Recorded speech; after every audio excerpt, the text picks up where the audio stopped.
Hey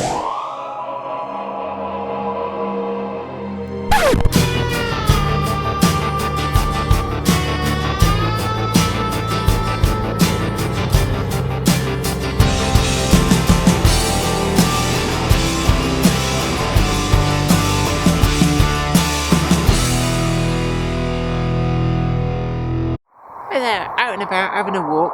This actually, according to my old 1-inch series Ordnance Survey maps, used to be a railway line. And it's part of what is known around here as the Clarence Railway. And this particular branch went off to a quarry, but according to my map, there was a big triangular junction here.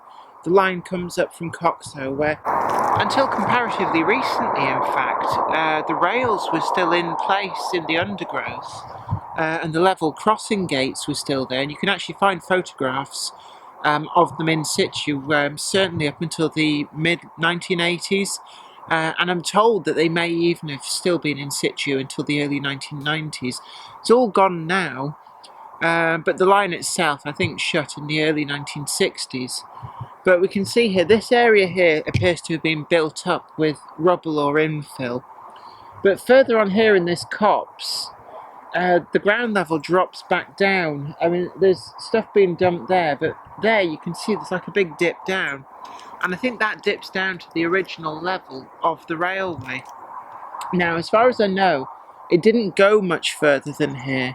And what actually happened is, this is a straight line with the rest of the line down through Coxhoe.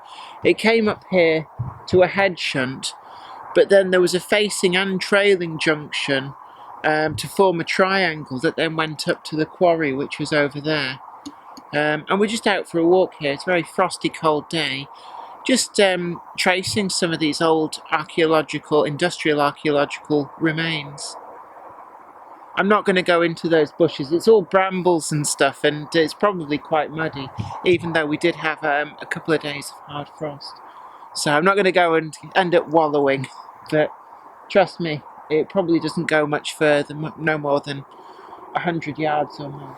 We're just walking along a lane now. We've gone quite a way away from that disused railway line, but there's still a railway presence. This is an old railway sleeper. There's actually quite a few of them.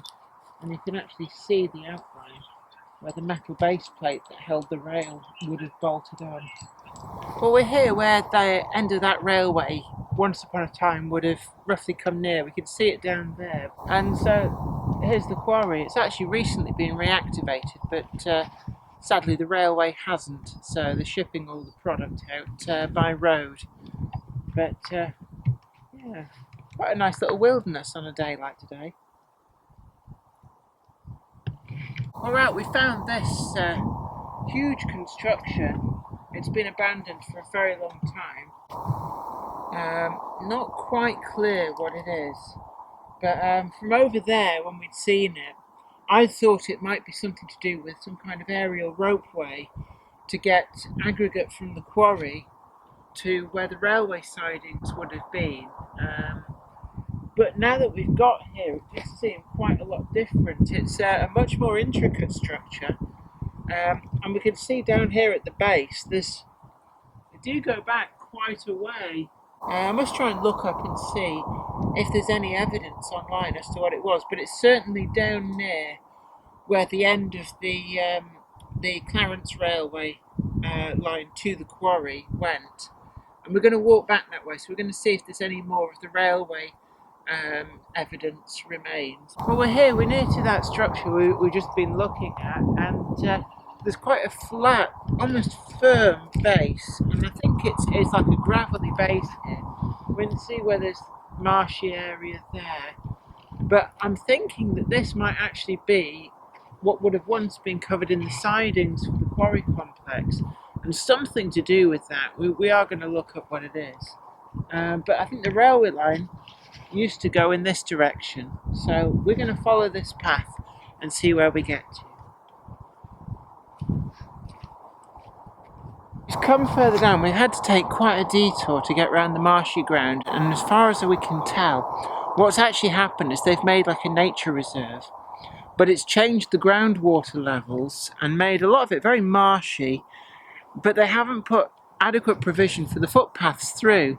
So the only way we've been able to get through the way we have come is because the ground is quite frozen, but it's quite clear that getting through here when it's not frozen will be near enough impossible. But out here in the middle of the quagmire, we've got a stile and a gate, and I think this is the disused railway line. We're going to go a bit further and see where we come to, but it's sort of, it almost in a slight cutting, and it tallies with the open area which appeared to be gravelly, which I thought may have been where the sidings for the quarry were.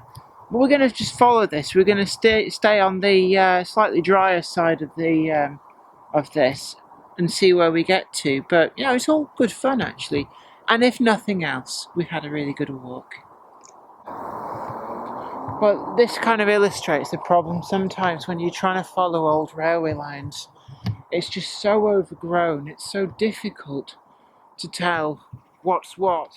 Now there's some kind of culvert underneath here, but it's so overgrown it's not really possible to see underneath, see if there's a proper structure or whether it's just a buried pipe. Certainly over here somebody's been at work unblocking it seems, and I suppose when we look through some of the what's been dug out, there's a lot of stones, a lot of gravel. There's nothing that immediately points as a massive telltale to a railway origin. It's like 3 pipes, all moulded as one. That is curious. And that's probably, if you could get down underneath the bottom there, you'd probably see more of that pipe. And what that looks like is the pipe's cracked, silted up and blocked. And this is somebody's attempt to actually unblock it all. It seems to work because it's draining out through there. Well, we're in quite a wide area of scrubland, but you can see here where the railway, from where we showed you the cutting that was full of water and partially blocked. Well, because the land falls away, that railway line's gone from being in a cutting to being on a low embankment. So we're very near to the road. You can probably hear a bit of that road noise. But there's some replica level crossing gates there now, but certainly as late as the 1980s, the original ones were still there. We're going to see if we can get in that direction and see what's left of the place. Well, we're here, we can see quite clearly now the line of the railway. This is being used as a path, so it's pretty well trodden.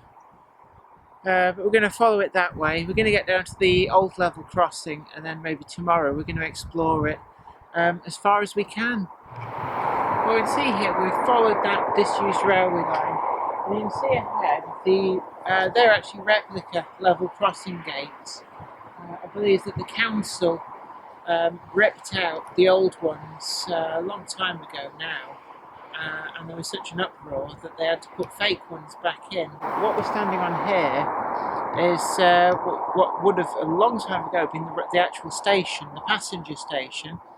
It was the limit of the line for passenger travel, but there was a very, very low platform on this side of the line, and then the single track line next to it. So if you dug down, you'd probably find evidence of the platform that's now the path. And certainly, as late as the early 1980s, it was still possible to see the demarcation between the two. But we're going to go down now to the road, and there's a hump in the road which corresponds with the track bed, but there's no sign of any rails anymore. So what we can see as well over there is we've got the hump in the road, and on the other side there's actually a building there for a business that alludes to the former station windows.